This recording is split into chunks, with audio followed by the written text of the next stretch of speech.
Another expression for this is the neurobiology of frazzle.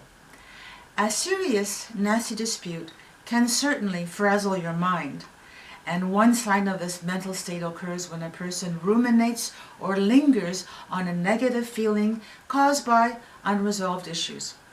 You know, it happens when a person agonizes over what they could have or should have done. Does this sound familiar? Dr. Guy Winch warns that rumination on the negatives could actually lead to depression and cardiovascular disease. So my prescription to stop, or better still prevent rumination, is to offer you a way to settle the stressful issue. My remedy is called SimMed. And if this is your first time tuning in, SimMed is a shortened version of two words, simplified and mediation. SimMed consists of mediation-based questions to guide your peace talks. I just want to take a moment to glance back at last week's video where I set the stage for your successful launch into SimMed Peace Talks. I did this because it's not very easy to get the other person who still might be angry to join you in settling the dispute. So that video enabled a person to get over this initial hurdle. It just might be well worth your time to watch part 1 now. Moving right along, now that you have your opposing party's full attention, let SimMed release your inner peacemaker. At the very beginning, when the two of you sit down, it's a good idea to thank them for joining you in peace talks and express your optimism in reaching an agreement. It is so important to set a positive tone to help lower any apprehension that they may be feeling. It's only natural for someone to feel a little bit uneasy beginning something new. To increase their confidence, assure them that you're going to keep your ego in your back pocket and listen without judging what is said. Now I know that's a tall order. As a mediator, I too have had difficulty remaining neutral at certain times. My self-talk can be pretty bad. Once I remember saying to myself, "How can she say something so stupid? What's wrong with her?" But I kept my mouth shut. Certain old communication habits could easily sabotage your peace talks. So come to this agreement. If either one of you should feel disrespected in some way, then remind the other that you've both agreed to keep your conversation nice. If at some point you feel some frustration heating up, simply take a time out. Excuse yourself, go to the washroom, and while there, perhaps do some deep breathing. Why not? It'll help to calm your core. Or just go for a glass of water.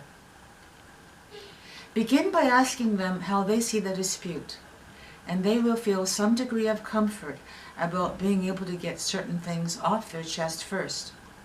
In case you're wondering why there's a need to ask such a basic question, it's simply because we assume we already know everything they're going to say. The truth of the matter is that we don't see things as they really are. We see things as we are, and we all have filters that distort reality to some degree. And most likely, the two of you have not had a really good conversation about this issue for a while. Thus, some things may have changed. Whatever you hear, avoid any defensive self-talk. Remember, you already promised to put your self-righteous ego into your back pocket. Try to be aware of your body language, which includes no rolling of the eyes or impatient tapping of your fingers. When they have finished talking, ask if there's anything else they'd like to add. Then wait. Count to 10. Or bite your tongue if you have to. Take your time as you wait for an answer. In this case, silence can be golden. Whatever you hear next just might surprise you. You see, it's always possible to fail to know the people closest to us. Your patience will speak volumes to them. They will feel good seeing that you are so deeply invested in hearing their whole story. You're already building some goodwill and trust. Believe me, they are warming up to you, right within the first few minutes. So relax, let the good vibes sink in. Some people are rather uncomfortable expressing those emotions that may make them feel a little weak. For example, anger, a strong emotion, is a classic cover-up for hurt, which is viewed as a weaker emotion.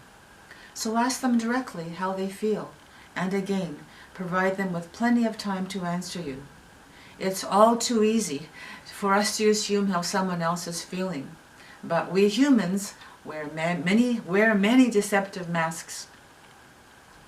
Now it's your turn to answer the same questions, and since you've demonstrated how to listen without judging, hopefully they will mirror your style. The next Simid question requires pressing the pause button, because we're about to dig a little bit deeper. I'm reminded of what Albert Einstein once said: the problems we face today can't be resolved by the same level of thinking that caused the problem in the first place. Ask what is most important to them about this issue. Take time to explore why it's important as well. We normally don't think about a dispute on this level. At this point, having shared the what and the why, it's quite possible that your views about the conflict have changed because you both heard some new things for the very first time. Check this out by discussing the answer to this question. Does this new knowledge change your view of the dispute? It is all too easy to jump to conclusions about the other person's role in the dispute. And by the way, making such false assumptions is not some punishable offense, so don't hold it against them. I'd say there are some people whose only form of exercise includes jumping to conclusions. When in haste and under stress, such misjudgments do occur. So if your dispute resulted from a misunderstanding that has now been cleared up, your peace talks have come to a satisfactory conclusion. Next week, I'll carry on with additional Simid questions which address more complex disputes. If you'd like to have all my Simid questions, they're in my book called First Aid for Stress, which is available on my website, lowerstress.me. Your feedback is valuable to me, so if you like this video, please click on the thumbs up symbol below. I also welcome any comments you'd like to make. Thanks for your kind consideration. Till next week.